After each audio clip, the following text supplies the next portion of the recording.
اس پر جبر ہو رہا ہے، اس بیچارے کو مجبوری ہے، اس کو کہیں جانا ہے، اور پھر میں نے ایسا بھی دیکھا ہے کہ کوئی شخص مجبور ہے، وہ جگہ بیچنا چاہتا ہے، دوسرے نے اس پر کوئی اسٹے لیا ہوا ہے، اب اس کی قیمت گر گئی، اب وہ بیچارہ اور آزمائش میں آ گیا۔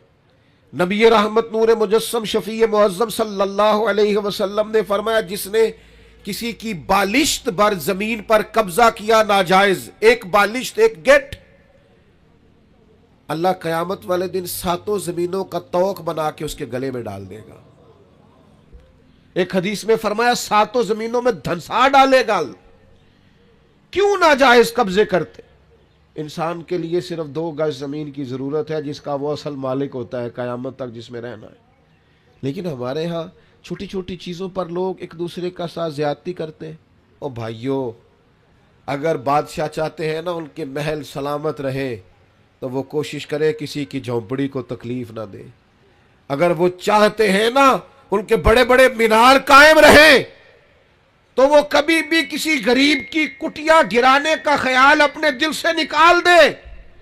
اگرچہ تم بڑے بنگلوں میں بستے ہو، لیکن ہو سکتا ہے کسی غریب کی دعا کی برکت سے ہی اللہ نے تمہیں کشادہ گھر دے رکھا ہو سکتا ہے کسی مسکین نے جو تمہارے گھر سے لقمہ کھا کے تمہارے لیے ہاتھ اٹھائے ہو، اس کی برکت سے اللہ نے تمہیں یہ سعادت دے رکھی ہو۔ تو بھائی ظلم نہیں، زیادتی نہیں۔ نبی پاک صلی اللہ تعالی علیہ وسلم نے ارشاد فرمایا کہ رب فرماتا ہے 3 طرح کے لوگ ایسے ہیں قیامت کے دن اللہ فرماتا ہے میں ان کے خلاف کھڑا ہوں گا، میں ان لوگوں کا مخالف ہوں گا، اور 3 طرح کے لوگ ایسے ہیں میں ان کا وکیل بنوں گا۔ یہ حدیث صحیح بخاری میں موجود ہے۔ اللہ فرماتا ہے جس نے میرے نام پر وعدہ کیا اور پھر وعدہ خلافی کی، میں اس کا فریق بنوں گا، اس سے پوچھوں گا۔ اور جس نے کسی آزاد کو بیچ کر قیمت کھا لی، غلام بنا ڈالا، قیامت میں اس کا فریق بنوں گا۔ اور سننا، نبی کریم علیہ السلام نے فرمایا، صحیح بخاری میں موجود ہے، رب فرماتا ہے جس نے کسی کو مزدوری پہ رکھا پھر مزدور سے کام تو پورا لیا لیکن مزدوری نہ دی، اللہ فرماتا ہے میں قیامت میں اس کا فریق بنوں گا۔ آپ یقین کریں مجھے مکے اور مدینے میں لوگ تڑپتے اور روتے ہوئے ملے ہیں کہ حضرت صاحب محنت کی ہے، مزدوری کی ہے، پر مالک نے پیسے نہیں دیے، تنخواہیں کھا گیا ہے، گھر چھوڑا ہے، بچے چھوڑے ہیں، پردیس میں بیٹھے، لیکن لوگ سمجھتے ہی نہیں۔ جہاں بھاگ جا جگہ سے ملتے ہیں لے لے، ہاں ملتے ہیں، کیوں نہیں ملتے، یہ ملیں گے۔ انما یؤخرہم لیوم تشخص فیہ الابصار، یہ تمہیں قیامت میں دینے ہیں۔ تم نے کہا جاؤ جہاں سے ملتے ہیں لے لو، ملتے ہیں، رب دیتا ہے اور اپنے فضل سے دیتا ہے، اور وہ دے گا اور تم دیکھو گے تمہیں دینے پڑیں گے۔ یاد رکھیے گا مظلوم کے ساتھ زیادتی بالکل نہیں، قطعاً نہیں۔ اور مظلوم کوئی بھی ہو، کسی طرح کا بھی ہو، ذمہ ہو، کسی مسلمان ملک میں رہتا ہو لیکن کافر ہو، اس کے ساتھ بھی زیادتی کی اجازت اللہ کے پیارے رسول صلی اللہ تعالی علیہ وسلم نے فرمایا جو شخص کسی ذمہ پر ظلم اور زیادتی کرے یا اس سے اس کی طاقت سے زیادہ کام لے یا اس کی کوئی چیز اس کی مرضی کے بغیر لے، تو فرمایا قیامت کے دن میں اس ذمہ کافر کا وکیل بن کے گویا اپنے امتی پر مقدمہ کروں گا۔ کیوں زیادتی کی تم نے، کیوں ظلم کیا؟ میرے بھائیوں ہمیں نا حساس ہونا پڑے گا، تھوڑا سا ان چیزوں کو سمجھنا پڑے گا۔ ہمارے گھروں میں بڑی زیادتیاں ہوتی ہیں، ہم چپ رہتے ہیں، آپ نے ناراض نہیں ہونا، بعض جگہ پہ ساتھ زیادتی کر رہی ہوتی ہے، سسر صاحب اپنی عزت بچائے بیٹھے، یہ زیادتی ہو رہی ہے اور تیرے سامنے ہو رہی، اور تو اس لیے دانت دبائے بیٹھا ہے کہ تو اگر بولے گا تو پھر تیرے بارے میں بھی بات ہو جائے گی، اپنا دفاع کرتے کرتے ظلم کو دیکھتا جا رہا ہے۔ ہمارا دوست اپنے ملازم پر زیادتی کر رہا ہوتا ہے، ہمیں خبر ہوتی ہے، لیکن ہم کہتے ہیں مجھے کیا لگے، میرے تعلقات تو ٹھیک چل رہے ہیں نا۔ ہمارے اڑوس پڑوس میں بہت سارے لوگ ظلم کا، جبر کا، زیادتی کا بازار گرم کیے ہوئے ہوتے ہیں، لیکن ہم گونگے بنے رہتے ہیں، جان بوجھ کے اندھے بہرے بنے رہتے ہیں۔ ہم ہاتھ روک سکتے، اللہ کے حبیب علیہ السلام نے فرمایا ظالم کی بھی مدد کرو اور مظلوم کی بھی مدد کرو۔ میرے عزیز یاد رکھیے گا حضور علیہ السلام نے فرمایا اپنے بھائی کی مدد کرو، چاہے ظالم ہو چاہے مظلوم ہو۔ فوراً صحابہ نے عرض کی یا رسول اللہ صلی اللہ تعالی علیہ وسلم، مظلوم کی مدد تو سمجھ میں آتی ہے، یہ ظالم کی مدد کیسے کرے؟ اللہ کے حبیب نے فرمایا اسے ظلم سے روک دو، یہی اس کی مدد ہے۔ اسے سمجھا دو کہ بھئی یہ تو زیادتی کر رہا ہے، یہ تو غلط کر رہا ہے، اس سے تو اپنے لیے دوزخ کٹھی کر رہا ہے، اسے سمجھا دو، قائل کر دو، اسے اس ظلم سے روک دو، بڑی مدد ہے، اس کی دنیا اور آخرت بچ جائے گی، اسے قائل کرو۔ تھوڑی دیر کے لیے آپ کو برا بھلائی کہے گا نا، ہمارا مخالف ہی ہو جائے گا نا، کوئی حرج نہیں، بندہ مخالف ہو جائے اور اللہ راضی ہو جائے تو یہ سودا مہنگا ہے، یہ تو بڑا سستا سودا ہے، بندہ مخالف ہو جائے اور اللہ راضی ہو جائے، اس میں کیا حرج؟ اس لیے مدد کرے اور خوب مدد کرے۔ میں آپ کی خدمت میں عرض کروں، یہ جو ظلم ہوتا ہے نا، یہ بھولتا نہیں، تھوڑی سی بھی زیادتی کسی کے ساتھ ہونا تو اس بندے کو بھولتی یاد رہتی۔ جب قیامت میں غریبوں کو اللہ اختیار دے گا کہ ان لوگوں کو بلاؤ جنہوں نے زیادتیاں کی تھی، تو پھر غریب اس دن طاقتور ہوں گے خدا کے فضل سے، تمہیں کٹہروں میں کھڑا کیا جائے، اس لیے مارا تھا۔ میں آپ کی خدمت میں عرض کروں، چھوٹی چھوٹی چیزیں لوگ دبا لیتے ہیں، آپ یقین کریں واپس نہیں کرتے، اور پھر لفظ کیا ہے، جا جہاں سے ملتی ہے وہاں سے لے لے، جہاں سے تجھے میسر آتی ہے وہاں سے جا کے۔ اللہ کے رسول صلی اللہ علیہ وسلم نے فرمایا، یہ سنن ابو داؤد میں بھی حدیث موجود ہے اور دیگر جگہوں پر بھی موجود ہے، حضور فرماتے ہیں اللہ تعالیٰ دنیا میں کسی گناہ کی سزا اتنی جلدی نہیں دیتا جتنی جلدی ظلم اور قطع رحمی کی سزا دیتا ہے۔ آخرت میں جو عذاب ہوگا وہ الگ ہے، لیکن دنیا کے اندر اتنی جلدی کسی جرم کی سزا نہیں ملتی جتنی جلدی سزا ظلم کی ملتی۔ مکران شاہ تھا نا، بادشاہ تھا وقت کا، تو سیر کا بڑا شوقین تھا، سیر پہ گیا ہوا تھا تو بہت ساری فوج بھی ساتھ جاتی تھی، سپاہی ساتھ جاتے تھے۔ اس کے سپاہیوں نے کیا کیا، ایک بوڑھی عورت کی گائے جبرن ذبح کر کے نا کھا لی۔ اب وہ بوڑھی نے جب بات کی تو انہوں نے ڈانٹ دیا۔ جس دن بادشاہ نے واپس جانا تھا، کسی طریقے سے ایک پل تھا، دریا کے اوپر سے گزرتا تھا، دریا کے اس پار جنگل تھا جہاں کچی بستیاں تھیں، وہاں اس بوڑھی کی گائے ذبح کر کے وہ کھا گئے۔ تو بادشاہ جب پل سے گزر رہا تھا نا، تو بوڑھی پل کے اندر کہیں چھپ کے بیٹھ گئی۔ جب بادشاہ کی سواری گزری نا تو بھاگ کے آ کے اس نے گھوڑے کی لگام تھام لی، کہنے لگی مکران شاہ ٹھہر جا، رک ذرا، میرے اوپر ظلم کر کے ایسے جا رہے تو؟ بادشاہ کہتا ہے بڑا طاقتور تھا، لیکن بوڑھی نے جملہ کہا، چکرا کے زمین پہ گرا اور تڑپ گیا بادشاہ وقت۔ بوڑھی کہنے لگی میں بیوہ بے اولاد ہوں، تیرے سپاہی میری گائیں ظلمن جبرن ذبح کر کے کھا گئے ہیں، اس پل پر چھپ کے بیٹھی تھی، میں نے بڑی مشکل سے تیرا گھوڑا روکا ہے، لگام تھامی ہے، بس ایک سوال کا جواب دے کہ میری گائے کا حساب اس پل پہ دینا ہے کہ پل صراط پہ دینا ہے، ابھی فیصلہ کر، یہاں دینا یا وہاں۔ بادشاہ چکرا کے زمین پہ گرا، رویا، کہنے لگا نہیں میں پل صراط پہ حساب نہیں دے سکتا، تو یہی حساب لے لے، وہ مشکل ہے، بلاؤ سپاہیوں کو، او بھائیو حساب تو دینا ہے، آج کے پل پہ نہ دو گے تو پل صراط۔ اور ایک اور بہت بڑا ظلم ہم کرتے، زمین پہ قبضہ، مال پہ قبضہ، عزتوں پہ حملہ، راز نہ ہونا۔ ہمیں عادت ہو گئی ہے غیبت کرنے کی۔ میں ایک جگہ پہ گیا ہوا تھا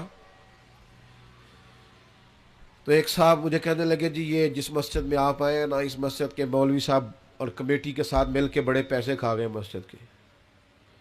اتنی مجھے تکلیفات باتوں کا بڑا غصہ آتا ہے۔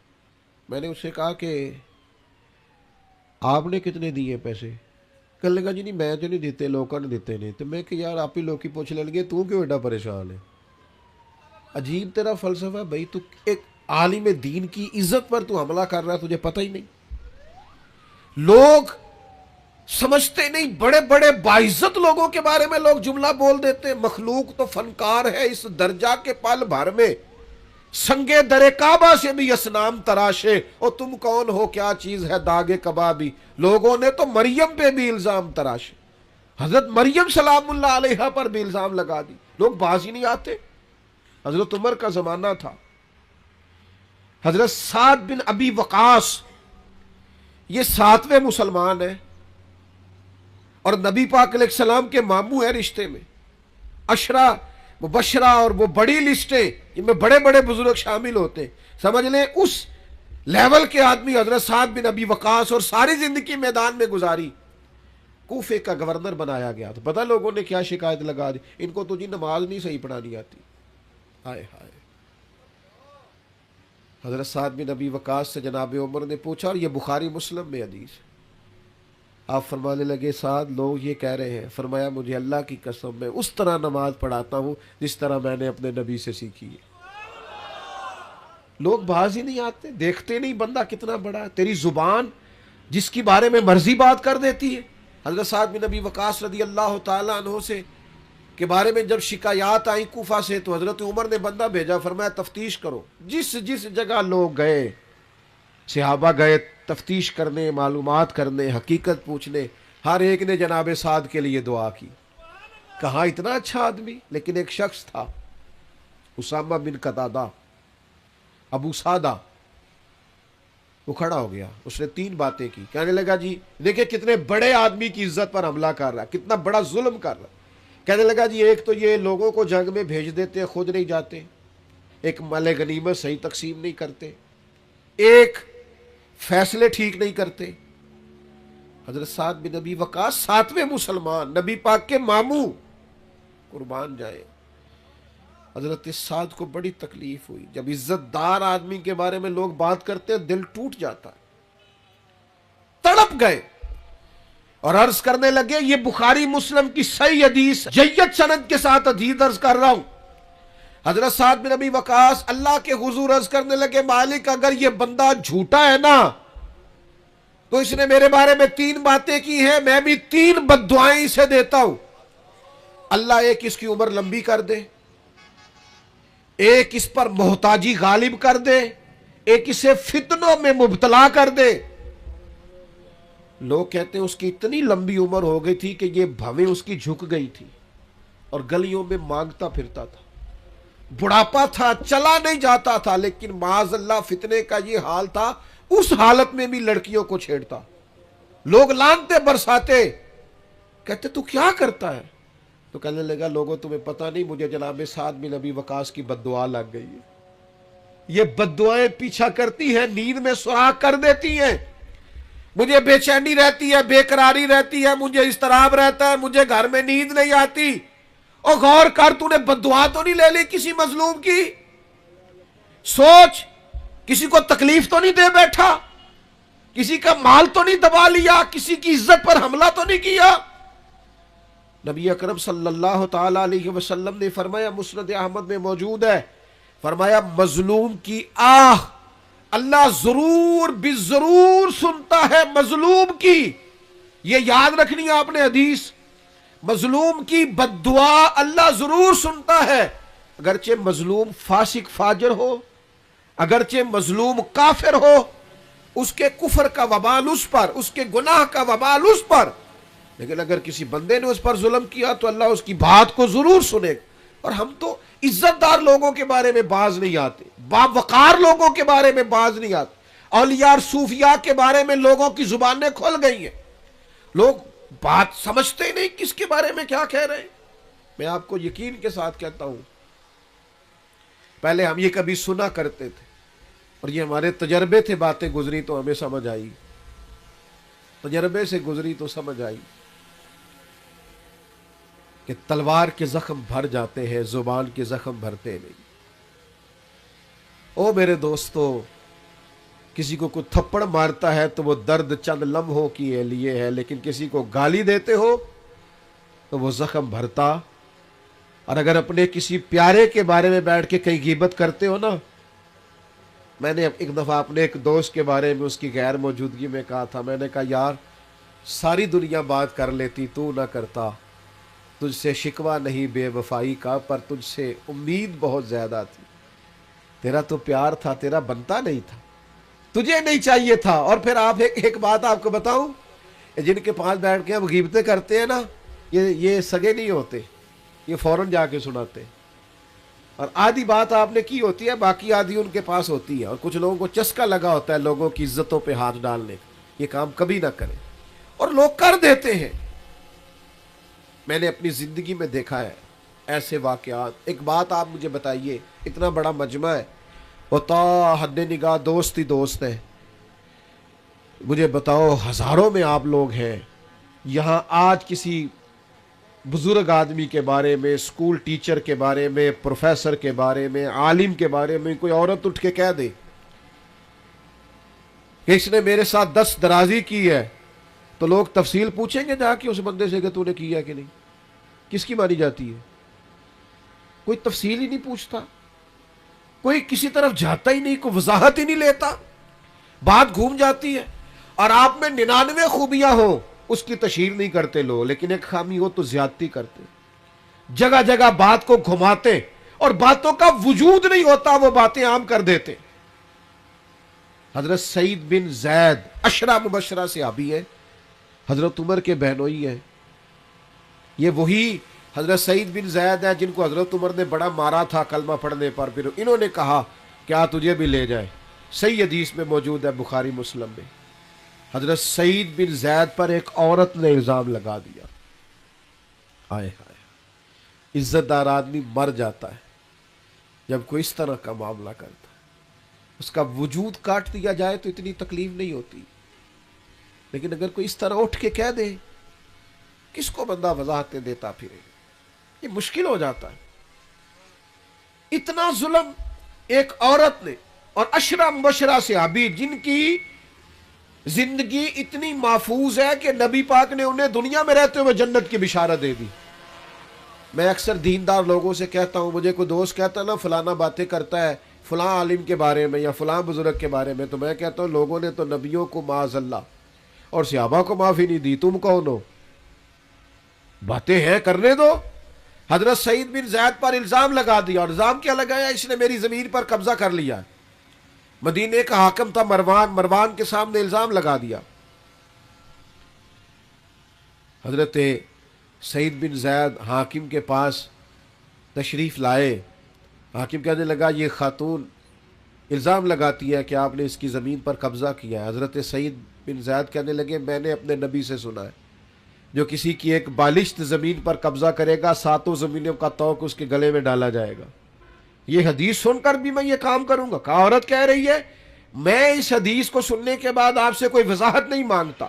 حاکم نے تو بات ختم کر دی, لیکن وہ عورت مختلف جگہوں پہ الزام لگاتی رہی, میری زمین پہ قبضہ کر لیا, یہ کر لیا, وہ کر لیا. دل ٹوٹ گیا حضرت سعید بن زید کا, تکلیف میں آ گئے, اور پھر تڑپ کے ہاتھ اٹھائے, مظلوم تھے نا, کہنے لگے اللہ اگر یہ عورت جھوٹی ہے اتنی دیر تک اسے موت نہ دینا جب تک یہ اندھی نہ ہو جائے, اور اسے اس کی زمین میں ہی مارنا, اس کی زمین میں اس کی قبر بنانا. اتنے عزت دار آدمی پہ ظلم کیا, الزام لگا دیا, عزت پہ ہاتھ ڈال دیا. لوگ کہتے ہیں پھر وہ عورت اندھی ہوئی, پھر وہ دیواروں کو ٹٹول ٹٹول کے ہاتھ رکھ رکھ کے چلتی تھی. لوگ کہتے تھے کیا ہو گیا آنکھوں کو؟ کہتی تھی سعید بن زید کی بد دعا لگ گئی, یہ دعا لگ گئی ہے مجھے ان کی. ٹٹول ٹٹول کے گھومتی تھی, اس کی اپنی زمین میں کنواں تھا, ایک دن اپنے ہی زمین میں اپنے ہی کنویں میں گر کے مر گئی.